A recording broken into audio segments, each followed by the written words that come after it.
Bad timing. Hey guys. Hey, Shreya. Hey Kathy. Hey Hi. Alex. Hey, Cassie, nice to meet Hi. you. Nice to meet you, Alex. Cold IQ, Awesome. huh? Cold IQ indeed. I love it. I've seen it around. I'd like to connect with you after. Let's do it. Cool. So yeah, welcome guys to our webinar on scaling GTM with B2B content creation and influencers. I am Surya. I'm the co-founder of Persona AI. And what really inspired me to, get this webinar going is, one, I work in the sales space, my company's in the sales automation space. And two, I've just seen immense value for myself and my peers and, other people I know doing B2B content creation and working with influencers, but I always have a lot of people coming to me with many questions. And, when I explain about the great ROI from the space and how I truly believe this is one of the very untapped GTM channels, people are always like, how do I get started? Where do I go? And all this stuff. So just wanted to bring this group together, two experts in the space who have been doing this for a very long time, and are also building their companies and working with different companies, advising in this space as well. So yeah, wanted to bring two experts in this space, and today we're just going to be having a very candid conversation, nothing fluff, about how do we actually take actionable steps to scale this as a GTM channel. So gave a little intro about myself. I'm Surya, co-founder of Persona AI. We help you prospect at scale with AI. And I'll pass it over to Alex. If you can give a short intro, and then Kazi, you can go right after him.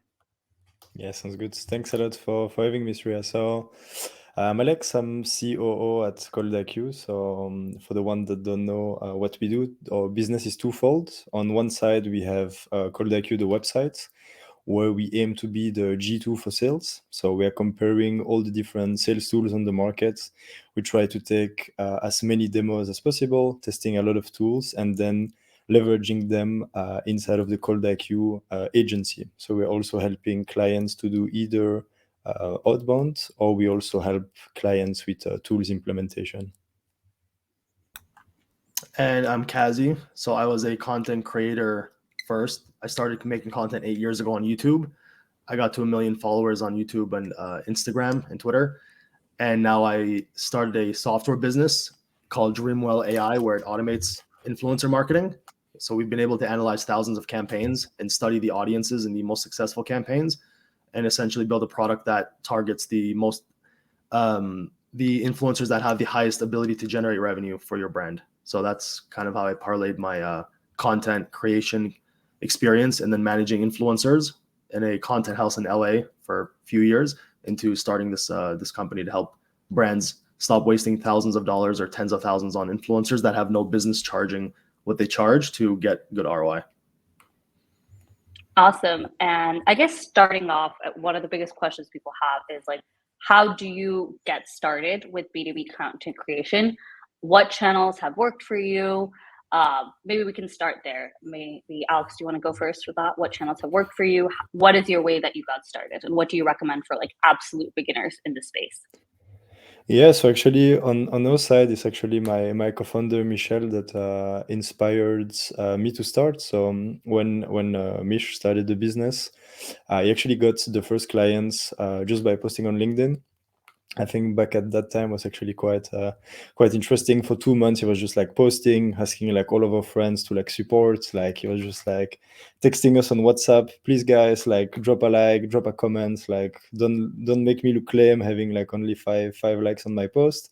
And then he stick to it. And I think after 2 months, he strike gold. He had like his first post that went like viral. He had like 700 likes, and ended up signing the two first clients for Cold IQ that way. So I think that's like what's inspired like me to start, and now also like the other people we work with. But for us has been mainly on LinkedIn, because of course that's like the place to be to get a B2B leads. But yeah, right now LinkedIn has been powering the success of the agency and of the websites, and I think the next big frontier for us is going to be YouTube. But I'm sure Cassie has much more to say about YouTube than I do right now. Nice. So similar to Alex, I started posting content on LinkedIn like maybe a year ago. and I'd say half of our clientele came from my LinkedIn posts. So, and it's not like I have a lot of engagement yet, but when you post about the problem, and it resonates with people that have that same problem, they've reached out, and then I've been able to just book calls from that. And yeah, it wasn't even content to me. It was just more posting, and then it just, a lot of people would get interested and, like I said, would reach out. But that's when my B2B content was started happening on LinkedIn. But when I would post content years ago on YouTube, so that's where I would average a few 100,000 views a video as a full content creator. Brands would reach out to me and offer me brand deals, so I would turn those into campaigns. I would just say, instead of $2,000-3,000 for a campaign, like, can we do $50,000, and I'll give you more influencers. So that's kind of like, so it's not B2B content, but I was attracting businesses to reach out to me to do campaigns. So it was B2B content. It became that. So that's kind of how I got into, like, transition from making content to the business space, because I thought there was a lot more opportunity. And yeah, I was going around the US to abandoned haunted locations, and there's only so long you can do that for as a content creator before you have to find something more sustainable. So that was kind of my first array into content. Yeah, so I for me it was like, I think when my like first viral post was, I think probably when I just posted, leaving my job and starting my own company. I feel like those sort of stuff always goes viral. And then I started hearing a lot of different things. People were like, okay, like you should post on LinkedIn. And then I really saw a difference. One, I think Alex, you were mentioning consistency in posting, but also, like as you were also mentioning, consistency with quality, right? Like, I've also seen a lot of people post like random stuff that, even I've tried that. Sometimes that gets like zero engagement because people can tell, I think, when you're posting like nonsense. So, posting consistently, but even if it's just like, I set a goal this year to post like 2 to 3 times a week, but making sure at least, if someone reads that post, they're getting some sort of value from it, without just being like the rinse and repeat sort of random thought leadership that we sometimes see on LinkedIn. And yeah, I think the next frontier for even myself is going to be around more video creation, because I mean, that's just, I also see like, people wanting to learn and grow in that, like, space as well. What is like, I guess, is there any sort of like formula you guys have seen to go viral, or what are some must-haves in your sort of posts or videos? What is something that will catch people's attention? Because I have friends, and I've done this as well, where I spent so long making a post, I think this is going to do great, and it has like 2 likes. So any suggestions, or what are your thoughts on that? I don't think there is like a real recipe for like virality, because sometimes it's really like the post, you expect the list that you do like in 15 minutes. You're like, oh, I just need to post today. And you're like just trying to be done fast. And it's actually that specific day that like the post is going completely crazy. I think what has been working really well for us is having variety in the type of content we post. Sometimes it's like, I don't know, maybe like a personal story about yourself, because that's also the thing with like B2B content creation. In the end, people are still buying from other people. It's like, until like a few years ago, it was very much like a company buying from another company. And I think now we see more and more actually people being interested in the person representing the company and actually buying from that person. And so having also that personal story, explaining a little bit more about like who you are, why did you started the business, how it's happening inside of the business. Like, hey, we just hired 3 people.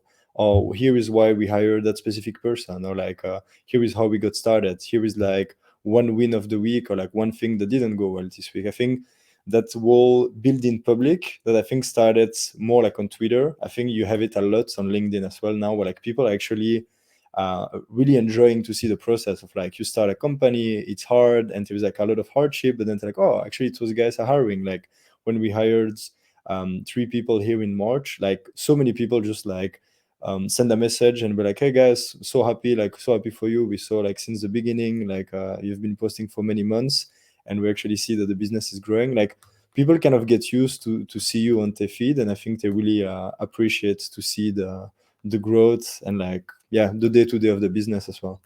Yeah, like putting a face behind the company and that personal connection. Yeah, I like, there's that fine line in your content creation. I think all of us as like business owners as well, without coming off very salesy, right? In your content, not always trying to like shill your products, but also just showing, because people like that connection. Even when I'm seeing, completely like unrelated, founders post about like dev tools or something, totally not in my space, I'm just like, oh, that's cool to learn. Like, you're doing this in this space. Kazi, your thoughts on this? Any like secret formulas? What has worked for you? So YouTube and LinkedIn are different. So for LinkedIn, I think, like, what would you rather? Would you rather have a lot of likes for a post where you're talking about something viral that has nothing to do with your offering, or would you rather have 30 to 40 likes, but everybody that's liking it is your ICP, right? So, and what I mean by that is like the people, like, let's say you're making, so for me, we're making a content or a post about influencers overcharging, right? And getting away with it, and predatory managers or agents ripping off brands. So that might not go as viral as something else. That might be a story about a boss, because those always go viral. People hating on the boss, that always goes viral. So I think the first thing is like, what do you want to accomplish? Obviously, at the end of the day, people want to, I mean, if you're doing B2B content creation, you have a business, I assume you want to get an ROI, which is clients, new business, new customers, right? New leads, qualified leads. So I think it's important to note, like, what are you trying to accomplish so that you can be consistent with that type of content, and then people can, and I think Alex alluded to it, which is what's the word? It's they can recognize you for a certain space. Like, I know if Alex posts, it's going to be something that's going to help my sequences or outreach or something like that. So then you become a part of their evoked set. So an evoked set is where you think of a certain brand whenever you have a problem in mind, and then you're like, okay, well, I'm going to reach out to Alex because he's posted 30 times about this one thing, even if it didn't get a lot of likes. Like, that's what I noticed, is my stuff wasn't getting a lot, but people were noticing and reaching out. So I'm like, okay, I'm not counting likes on or views on this platform. It's way different than YouTube. YouTube, to go viral, you find a trend. It's very easy. It's worked for 20, 30 people I've managed now. They've all gotten over 100,000 subscribers. You find a trend. You look at the number of, like, how recent the video was in terms of days or hours. You make those types of videos, change the title a little bit, and then take their title and put it in your tags. That's one of my secret hacks. You just take the title of the viral videos, put in your tag, trick the algorithm to promote you as a suggested video on their video. So that's how you go super viral on YouTube. It's very different. I really agree with your point about like being top of mind as well. Like, we see it a lot. Like, if you post like sometimes for like weeks, months, and you have like some people that are gonna like engage with your content, but they might not just be ready for the service or the product right now. But once the need arises, you're gonna be the first person to reach out to. And so I think with Michel was the same. Like, he started posting before me, where we had one client where he literally told us like, hey Michel, I've been seeing your content for 7 months. I really like enjoy the consistency. You've been proving that like you know your stuff, and that's why you're like actually the first person that I'm reaching out to. So exactly what you said, Casey. Totally. Yeah, like kind of like that brand awareness and association as well with yes, your like niche. Yeah. And I think that's just like a lot of content creation. Like, it interests me because it's a lot around like human psychology, right? Like, if taking a post, it's taking like, do you have something even in the hook, right? I think people talk a lot about, along with the tags and like, we see a lot of things like, how do I beat this algorithm? I think one of the good tips you gave with like hashtags and taking trends and making use of your trend. I've also heard a lot about like good hooks in your when you're starting off to really we are over flooded with content. I would say, like, consuming different sources on TikTok, YouTube, LinkedIn now is also like a huge content consumption place. So I think making that hook also very like clear in the beginning so that like people actually scroll towards the end and read your whole post has worked pretty well for me. I've also seen posts that work well. It's like showing like a little glimpse of like, okay, like, hey, here's something that we've been able to do. For the full thing, like, you can go to YouTube, or like, the longer form content, here's the channel directing it as well, instead of just posting like a 10-minute long video. That's also worked well for us. And yeah, I think wanted to ask about like what is the ROI people can expect from this? Like, when I talk to people, they're like, okay, like how much should I invest? Is there some sort of like, monetary value, or like, what are some metrics that people should keep track of or be aware of when they're investing in this channel? And I think especially as I talk to my peers that are running like Series B, Series C, like larger companies, for them, this is like a whole new GTM channel and marketing channel, and like budgets and things like that. So they're like, what metrics should we track? Like any idea on that? Usually, my first advice when I get people asking us like, "Hey, should I start writing on LinkedIn? I don't know how to start." Usually, my first piece of advice is your first 30 posts. You shouldn't really care about what's the outcome. You should just kind of get into the habit of like writing something and not caring about what other people are going to think, because I think that's usually the first hurdle when people want to like start sharing content. They're like, yeah, but who I am to actually like share my insights, I'm not that smart, I don't know that much, Yeah. like why would people care? And so I think the first step in content creation is like, first 30 posts, you just don't care. Like even if you make like, of course, try to increase at least 1% between each post, but like just get a tiny bit better. And I think you need to first lose the sensitivity about like what other people are gonna think. And so in terms Yeah. of like return on investment, Yep. I would say it's a very long-term game. It's like you also need to enjoy the process, but to enjoy the process, Yeah. you need to stop caring so much. And so usually that's the best advice at the beginning. It's like first learn how to enjoy the process, not feeling like so anxious about what other people are gonna think. Yeah. And then once you start to get in the mood, you actually like develop like nice relationships, you like meet cool people by writing content, then you start to like really reap like the benefits. But I think compared to like paid marketing or outbound, for sure it's a slow growth strategy, but I think you can Yeah. really get massive benefits in the long term.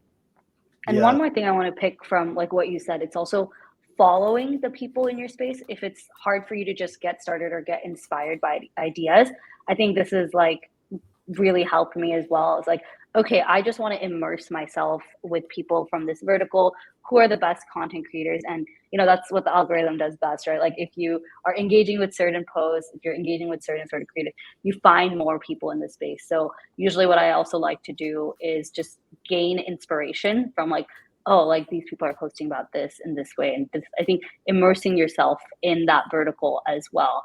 And I just recently saw this post. I think someone from Champify was telling their CEO that like, hey, like you should start posting.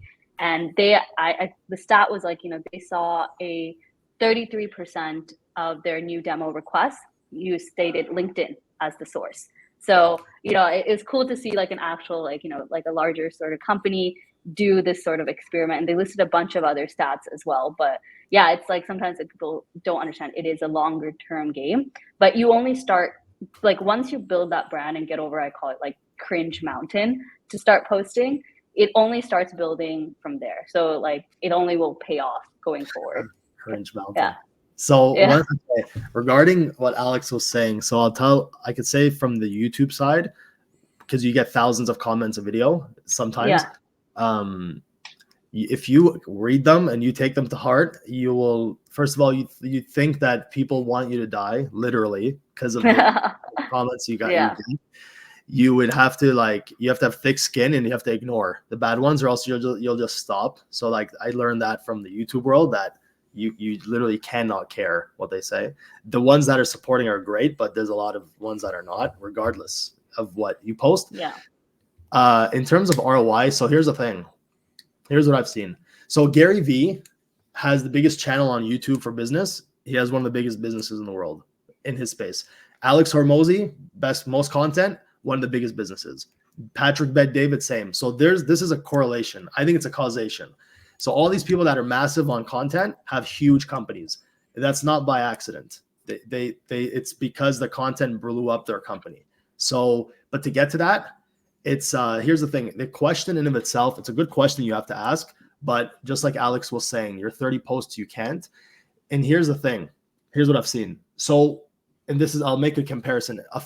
When a fund is raising money for a VC to invest, their ROI is a J curve. So it goes down negative for a long time, and then it might go up.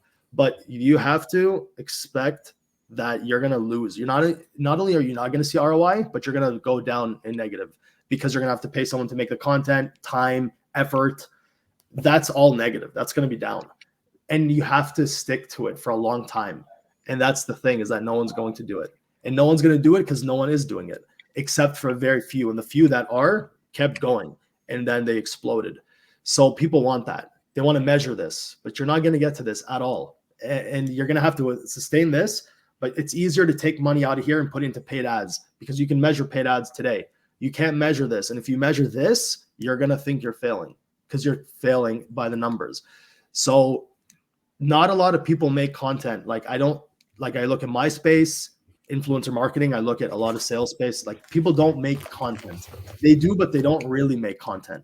So if you just do it and you stick to it and your content is good enough, you're going to hit that. But you're going to have to, again, you're going to have to go into the negative like a good bit. And your content also, here's the thing, is if you make it for an ROI, you won't get one. Because people on YouTube, when they make videos to go viral, they sometimes do, but it's not authentic. It shows what you're trying to do. And I think it's the same here. If you're trying to sell your company, it will, like, you can tell you're trying to just sell. But if you're teaching and teaching and teaching, making it entertaining, people will start to like it naturally. So I think the universe rewards you for authenticity. Honestly, I truly believe that content. Yeah. And I think that's where that like high value really comes in, right? Like it's like like people want to learn.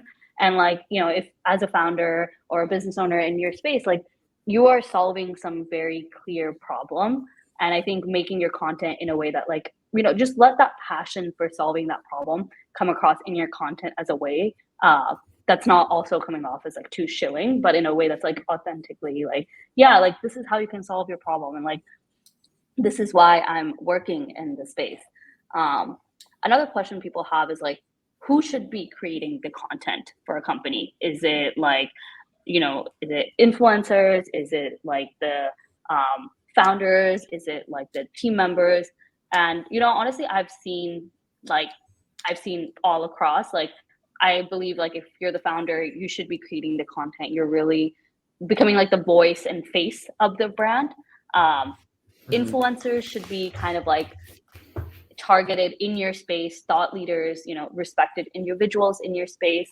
And yeah, that's kind of what I've seen. And I've also seen like actual ICs, like employees of the company. I think it really helps them in both ways, like obviously to push their company forward, but also grow their own brand. So in my opinion, I think everyone has an opportunity to be creating content. Would love to hear you guys' thoughts as well.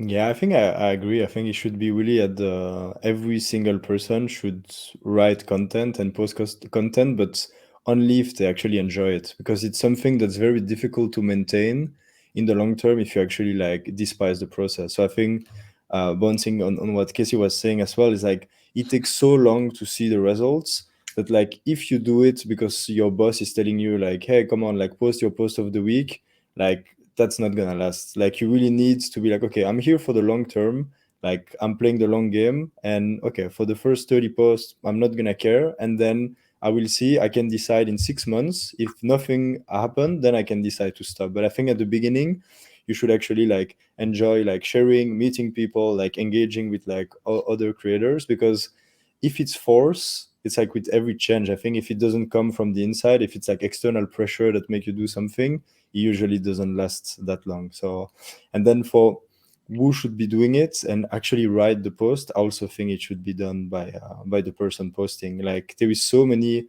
ghost writing agencies, and I think there might be a very few that are doing it well, but I find that very difficult. Like if you want to do B2B content, you should be some sort of expert on a topic. And I think if you hire an agency that's like writing like content for 10 different companies, I don't think they have like the degree of understanding and the depth in knowledge that's required to write insightful posts. And so a lot of agencies are going to go that direction because a lot of founders are super busy. So it feels very obvious to pay someone to do it for you, like you would do with many other things in life.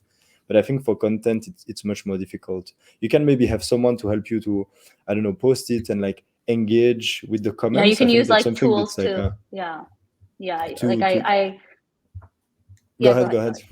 Yeah, I was just saying, like, sometimes I use tools to like schedule posting, like the Yeah, operational side of things to take care of. exactly. But in terms of the actual posting, I've noticed like I don't know, there's this way you can understand, even if you're using GPT or something to assist with your post, you can tell when someone totally wrote the post to GPT versus like their voice coming out. Like it just, Yeah. I don't know, maybe it's in our human nature to detect that. But like I see so many posts where I'm just like, you just put like, you know, Yeah. this in ChatGPT and like cool. But you know, even that like 5-10 minutes extra spent to like, you know, I usually like, you know, I also use like AI tools to help with my content, but it's not writing my content. Like I write it first, use it to like revise, go back and forth with it. Yeah. But yeah, Kazi, would love to hear your thoughts as well on this. Yeah. I for what's done the best for me is I'll just put 15 minutes on my calendar because if I don't, it's just not going to happen. And it just says write a LinkedIn post, and I have to. And I just freestyle something and I post it. Like that was my last Yeah. one, and that got the most impressions for me, at least for influencer marketing content. About 15,000 impressions, which is the most I've seen. And I didn't think hard about it. I just like, okay, what's a time something whack happened, and let me post it. And I just did, and it works. But then other times you try to be operational or methodical about it, like I have a couple hours blocked for Friday, for example, because taking 15 minutes every day, it just cuts in your day. And as a founder, you're doing 30,000 things. So like what I'd like to do is come up with like 10 and schedule them through for the month, like evergreen Yeah. content, not trendy stuff. Yeah. Well, it's you, the founder. I think the founder has to make the content for 100%. Yeah. Because it's free. Agreed. Like it costs time, Yeah. but you can block an hour or two for the month Yeah. and Yeah. And I think, So anyway, that's kind of yeah. like the founder story. Yeah. Yeah, and I think it's just like I liked what you said. Like what I do is like you know, every day, like I also have like literally 15 minutes after our stand up. I'm like, okay, I have to post in this 15 minutes because I think when you're overthinking that post as well, it just I don't know. For me, it doesn't do well.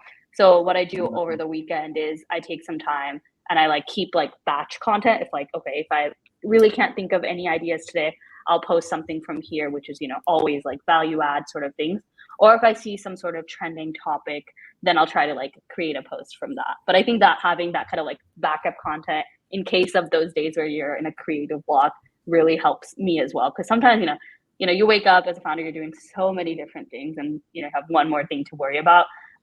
Really having that pre-scheduled content really helps as well. And yeah, just kind of like, we talked a lot about like what to do in this space. Any what not to do's, anything that you're like, hey, I think one thing we all touched on and I think agree on is like, the founders or the person doing the content should write it themselves. Any other things that you advise against doing in this space? Yeah, I think being very obvious about like using AI too much to write the content. I think like what's like a real plague at the moment on LinkedIn is like the AI generated comments that like The you worst. can smell like hundreds of kilometers in Europe and miles in the US away. It's like you can really feel when someone is just using AI. Then it kind of lose the entire purpose of actually sharing content because you want to bring some like authenticity and actually like really developing like relationship with people that you interact with. And I think when it's like AI writing the entire thing, it kind of defeats the whole purpose. And people, I think everyone dislike it. I've never heard anyone that say like, oh, I love those AI comments. Like, please comment more of those. Yeah, I agree. It's the comments are the funny ones because of the same structure. It's 3 paragraphs. The third paragraph starts with like in conclusion or moreover, like it's the same thing. And the funny part is when people reply to those comments thinking they're humans, and I'm like, are you not like, is it not obvious that this is not them? And they engage and like, this is well put. And I want to comment, but I don't comment. I want to say like, come on, like this is like how anyway. Don't do that for your post. If you want to do that for comments, go for it. I still wouldn't, but yeah, for your post AI, I was thinking that. But asks, don't ask, give, and then people will come back. The law of reciprocity, people will reciprocate. And when you give so much and you do ask, then people are like, okay, well, this person has given me so much. Like, yeah, I'll book a demo or I'll support or I'll, buy this whatever product. But yeah, give a lot and be careful with using AI. Oh, and also don't judge the ROI. That's probably number one is don't judge the ROI yet. You'll get to a point where you don't have to measure the ROI. You'll know the impact. Like you said, 33% demos from LinkedIn. Like you'll know your LinkedIn or your content is working, but you have to get over that. And you have to trust that it can work and just look at the other cases where it has worked. So the variable to success isn't the strategy, it's your consistency. I always say that for content. So yeah, that's kind of what I would say. Yeah. And yeah, just to kind of wrap things up, in terms of closing thoughts, what's one actionable piece of advice you'd give to people who want to get started or already doing this space? Just like one actionable piece of advice. You're like, okay, today, like, this is one thing you can do to help yourself in the space. Alex, go ahead. Yeah, I think the most obvious one for me is just like setting a goal of amount of posts you wanna post and just like stick to it. Because I see so many people that like come to us and like, hey guys, love your content. Like I want to start. And then you give them the advice and after like 5 posts, they disappear and you never see them again. So I think at the beginning is just building the habits and just building kind of like the muscle of being like, okay, I share some stuff, like it's gonna feel cringe and like it's gonna feel weird, like I don't speak like this, like everyone is gonna judge me. Just go over that, and once you pass that first hurdle, then it's like you can really be in the game for long enough. Because right now it's like it doesn't really cost much to share a post. Like sometimes I have like friends that are like asking, is like, oh, but like you don't feel weird like writing those posts, or sometimes you post a picture of yourself, it's like it feels like so like narcissistic, but it's like you get over it. Just like try to do it like for, I don't know, usually I give 30 posts, I don't know why 30, but I think after 30 posts, like that will go away, and then the entire process will become much more enjoyable. Yeah, for something actionable, what I would do so that you don't have to post 10 posts in a row, aka sit down 10 times in a row and write, I would book 1 or 2 hour session on a Saturday or something after you go on a walk and type it, and just come up with 10 posts and then schedule them for the month. This way you don't even have to have motivation between the 3rd and the 4th and the 5th and the 6th. You won't have to. You just judge it after the 10, because when you write it at the very beginning, you can't, like once they're scheduled, it's done, it's scheduled, and then judge it. If you could do 20 posts, do 20. Look back to why you started your company, like problems you've seen that you've solved, surprises, like just that kind of content, and just schedule it for 20 posts or 10 or 20 posts. So that's what I would do. Yeah, I think my piece of advice would be, one, if you're scared to just getting started or posting, just follow a bunch of people who are already posting in the space and just get inspired, because I feel like that was super helpful for me, just like following, and like even if you can't do that first post, engage in the comments, like ask questions, engage in the comments, and you'll see there's like, I think that helps get over that barrier of posting. Consistency, I think you guys mentioned, and like providing value in the post. Like don't see of it as just like, okay, like let me post about this, let me post about that. See of like, if even at least like, one person read this today, will they walk away learning something or, discovering something new? And I think that's really what I try to keep in mind.